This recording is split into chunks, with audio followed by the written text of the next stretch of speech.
Tagalong Bride by Ruth Ann Nordin, Chapter 9. During the course of the day, Lucas's mind kept going back to the investments he and his father had made through Hankman's investing. He wished he had known how terrible the men in that business were before they agreed to invest all of their money with them. Neither he nor his father were qualified to find the best investments. They could manage to hire good employers to run their steel mill, but that was as much business savvy as they had. Had he known he could have sought Mr. Patterson's advice on which investing company was good, he might not have ended up in a financial trouble. But if he had done that, he wouldn't have needed to marry Gail. He wasn't sure how he felt about that. He glanced Gail's way. The sun was beginning to make its descent for the day. The pinks and purples weren't out yet, but the yellows and oranges were spread across the sky. His mind unwittingly went to Zeke's comparison between Gail and the sunset. What was it that Zeke had said about sunsets? They're easy to miss, but when you take the time to really look at them, they take your breath away. Was she really like that? He couldn't argue she was easy to miss. The only reason he had noticed her was because of her father's bank account. He pushed aside the spark of guilt that wanted his attention. It wasn't like he married her with the intention of taking a mistress. He had been committed to being faithful to her. He just hadn't figured that he would ever desire her. Zeke called out for them to stop. Lucas pulled the reins of his horse and turned his attention to the deputy.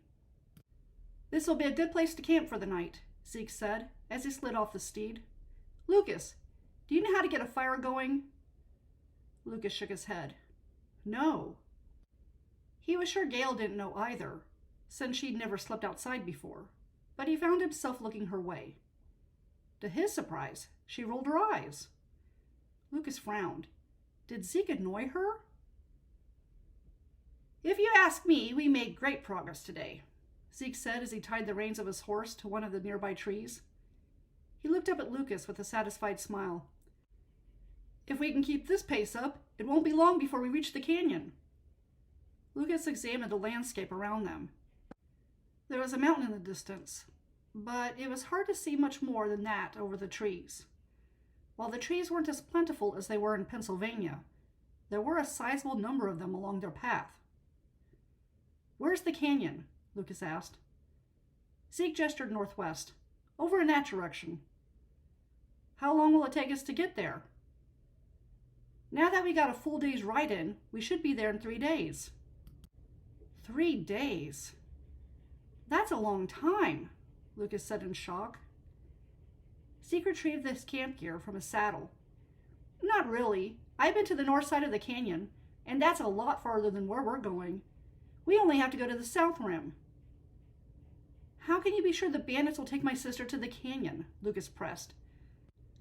"They could be anywhere out in this remote land." "Bauer is looking for gemstones that are in the canyon. There are a few families in California who will pay good money to make gemstones into jewelry." "What does that have to do with my sister? If all they wanted was money, they could have taken her jewelry and purse and left her alone." Zeke set his gear on the ground and rubbed his chin. "Can she cook?" "Men get tired of cooking for themselves." "No, she hasn't cooked a day in her life." "Why not?" "Because she didn't need to. My father hired a cook to make the meals." "Oh," Zeke said. "Well, if she's rich, maybe they will post a ransom for her return." "I didn't get a ransom note," Lucas pointed out. Zeke shrugged. "Then maybe they want to cook, or maybe they want someone to do the laundry." Lucas didn't like the sound of this. Zeke made it sound like they were looking for someone who did the job of a wife without being married. Maybe wives in his social circle didn't do those chores, but other wives did. "Are you sure those men aren't harming my sister?" "After Bauer got the clap, I doubt he'd go anywhere near a woman." "What is the clap?" Lucas asked. "It's something you get from sleeping with a lot of women you aren't married to." Lucas's gaze went to Gail to see if she knew what Zeke was talking about, since she was a woman, but she shrugged. Lucas sighed. Zeke, I'm not from here. You need to talk in terms I can understand. What is the clap? It's a disease. With an uneasy glance at Gale, he added, Bauer has some pus coming out of that part of his body where he urinates. He's been to the doctor twice now for a cure, but all the doctor's done is put water up the hole to drain the pus out. Turns out the water treatment doesn't seem to be working. That's enough. Lucas held his hand up to stop Zeke from talking any more. Good heavens. If he knew that Zeke was going to get graphic, he never would have allowed Zeke to explain it. Now he knew why Zeke had given the tentative look in Gale's direction. Lucas hurried to get down from his horse, praying the whole time that his poor sister's virtue would, indeed, remain intact. Being taken advantage of in itself would be awful, but adding one of those diseases of the flesh to her agony, Lucas could not bring himself to dwell on it. Well, you asked, Zeke replied. You can't blame me for what Gale heard. You're right, Lucas said, even though it pained him to admit it. Next time I'll wait until we're alone before discussing anything private. He went to Gale, who waited for him on her steed. Now you can understand why Bauer won't touch your sister, Zeke said. A man goes through everything Bauer has, and the last thing he wants to do is be with a woman. Before Gale took his hand, Lucas turned back to Zeke and set his hand on his hip. Are the two men with him in a similar predicament? I don't know. I only know about Bauer because the doctor told me about it when I took my ma in to see him. She had a fever at the time. She's better now. Lucas waited to see if Zeke wanted to add anything else before he turned back to Gale and helped her down from the horse. An unfamiliar warmth swept over him. He smiled at her and was happy to note the shy smile she offered in return. He was used to seeing that kind of smile on her face, but something about it seemed different this time. We have to set up camp, and there's a lot to do, Zeke called out, interrupting the moment Lucas was sharing with Gale. I could use some help. Lucas had to fight back the urge to tell Zeke he could wait, since they had spent a significant amount of time waiting for him during their breaks during the day. Lucas didn't know why Zeke needed so much time to take care of his personal business, and he wasn't about to ask. He was just glad that Gale was here. Gale offered him a sense of normalcy in this unfamiliar world. That normalcy, especially after he had learned about the clap, was nice. To show his appreciation for her presence, he squeezed Gale's hand, then let it go. Don't forget to stir the beans, Zeke told Gale an hour later as she was cooking over the open fire. You want to make sure all those beans are hot when we eat. Gale bit down on her tongue so she wouldn't snap at him. Unbelievable. Did Zeke really think she couldn't figure out how to heat up beans? All of her life she had been raised to be polite. A lady smiles at all times, she'd been instructed. There was no way she could smile at Zeke right now. He'd spent the entire day talking down to her. It was no wonder he was a bachelor. No woman wanted to be treated like a child. Are you scared about being out here? Zeke asked. She kept her attention on the pot. No. Huh. I would think you'd be, what with you being a woman and all. The Arizona wilderness isn't exactly a place for one, you know. A long moment of silence passed before he asked, Are you looking forward to seeing the canyon? She shrugged. It's hard to know if I should be when I don't even know what to expect. Everything I've seen so far isn't what I expected Arizona to be. What did you expect? No trees, a cactus here and there, no water, sand as far as the eye can see, maybe some rocks jutting out of the ground, she replied. What gave you that idea? I read books about deserts. Really? You read books? She sighed at the shocked tone in his voice. I mentioned reading books when I was talking to your uncle at the jailhouse. When he gave her a blank look, she added, You were right there. She stopped herself before her voice became too sharp. He really was trying her patience. Oh, right. I forgot about that. Did you read those books about deserts when you found out Lucas's sister went missing? No, I read them when I was growing up. Why? Were you planning on seeing the desert when you were a kid? No, she replied. I read about it out of curiosity. Huh. I didn't think people like you bothered to read about things that didn't concern you. Her gaze went to the trees, where Lucas had gone to retrieve extra branches to keep the fire going through the night. When was he going to be back? I suppose not all of you are snobs, then, Zeke continued. Ma warned me a long time ago to be wary of the fancy people out there. They'll take advantage of you, she used to say. They assumed a lot of us are beneath them because we aren't well-to-do like they are. But you and Lucas don't seem like you're all high and mighty to me. He went over to her and peered into the pot. She had to fight the urge to shift away from him. He ought to be glad she was one of those fancy people, because fancy people weren't rude like he was. You did a good job, Zeke said, as if she should be pleased he extended her a compliment. I wouldn't have thought you could bake beans, but you sure did. Maybe tomorrow you'll get to cook the eggs. That was it. She had had enough of his insults. She was ready to tell him he smelled like a pile of rubbish when Lucas emerged from the trees with an armful of branches. Get away from my wife, he told Zeke. She blinked in surprise. She had never heard Lucas use a sharp tone like that before. Zeke let out a chuckle and, thankfully, backed away so she didn't have to smell him anymore. I was just seeing how she was coming along with dinner. All she's doing is heating up beans. Any idiot can do that. Lucas dumped the branches near the fire. I thought you were going to make sure our canteens were full so we have enough water for tonight. He reached for his canteen and shook it. Mine hasn't been filled. He checked hers. This one's almost empty too. I'll get to it, Zeke said as he ran over to pick them up. I stayed here because I wanted to make sure she was safe. Safe from what? From danger.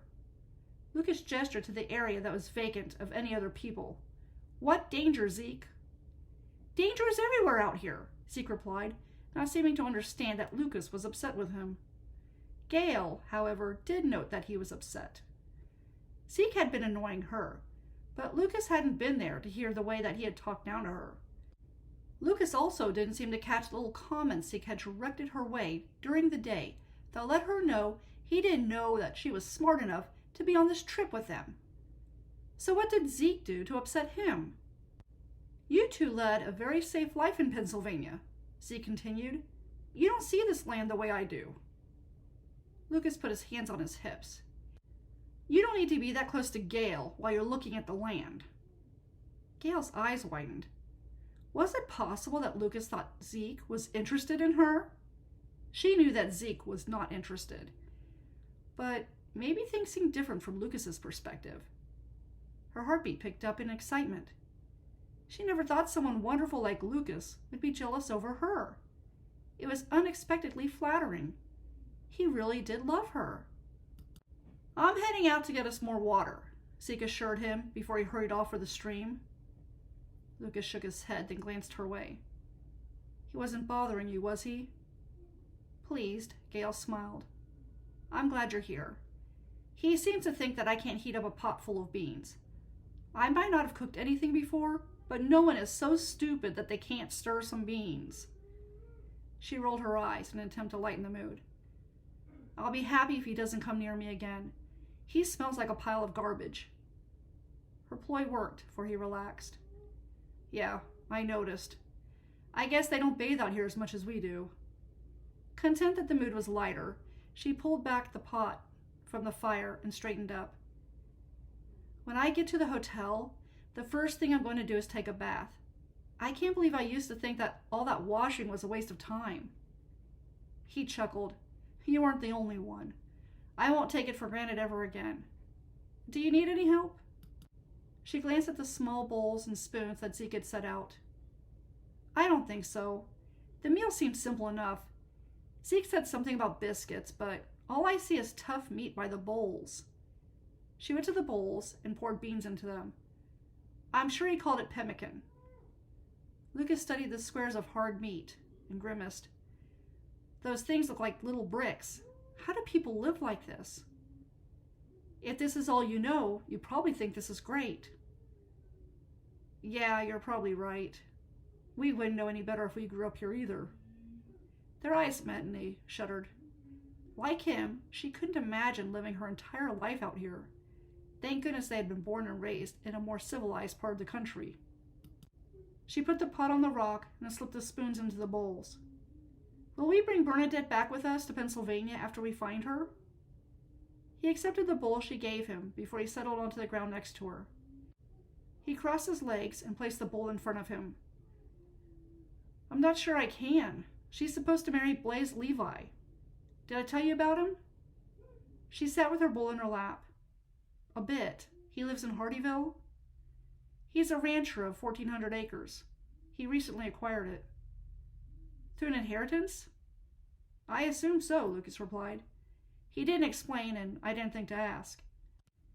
He mentioned having some ranch hands, but needed a wife, so he could have children to pass the ranch to when the time comes. She nodded. It would be difficult to get children without a wife.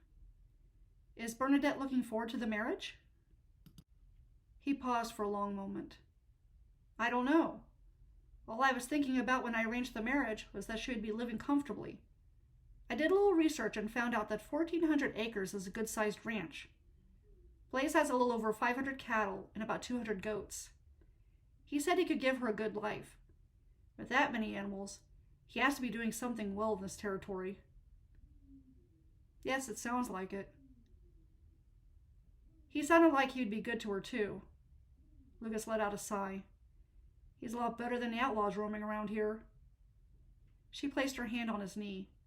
The touch was more intimate than anything that she'd done in the past, but it seemed necessary, given the topic they were discussing. Ignoring the heat rising up in her cheek, she said, We'll find her, Lucas, and when we do, we'll take her to her intended.